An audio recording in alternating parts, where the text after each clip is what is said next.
In the light of the recent Sri Lankan economic crisis, a social media post comparing the annual debt-to-GDP ratio of India with that of Sri Lanka is being circulated widely. The post claims that India's debt-to-GDP ratio figures are in line with those of Sri Lanka and that a similar economic crisis awaits India. Sri Lanka is facing its worst ever economic crisis. Experts have opined that debt management of the country is a reason for this dire state.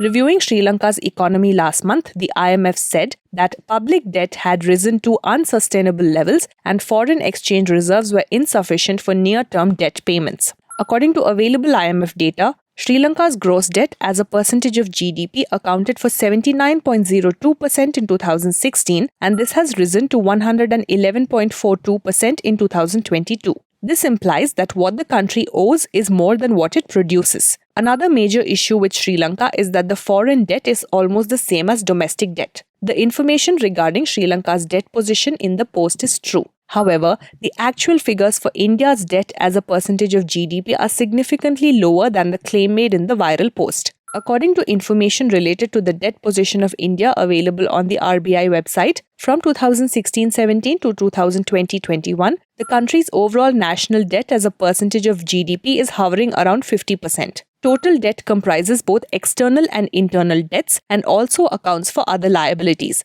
Likewise, India's total internal debt or debts raised through internal sources as a percentage of GDP is less than 50%. From 46.89% in 2016-17, the total internal debt as a percentage of GDP saw a marginal increase to 48.24% in 2020-21. Unlike in the case of Sri Lanka, where half the debt is foreign, the total external liabilities as a percentage of GDP in the case of India is a little under 3%, significantly lower than that of Sri Lanka. And if the outstanding debt of all the states is included, India's total debt as a percentage of GDP, centre and states combined, except for 2020-21, is in line with the figures claimed in the viral post. It is likely that the figures in the post were sourced from this statistic. As India's total national debt as a percentage of GDP is not in line with that of Sri Lanka, this post is misleading. When you come across a piece of news that seems too ridiculous to be true, don't leave things to doubt. Run searches on Google and Yandex and weigh out the true and false of the situation for yourself by looking at the facts. But first of all, before you hit that forward button, pause.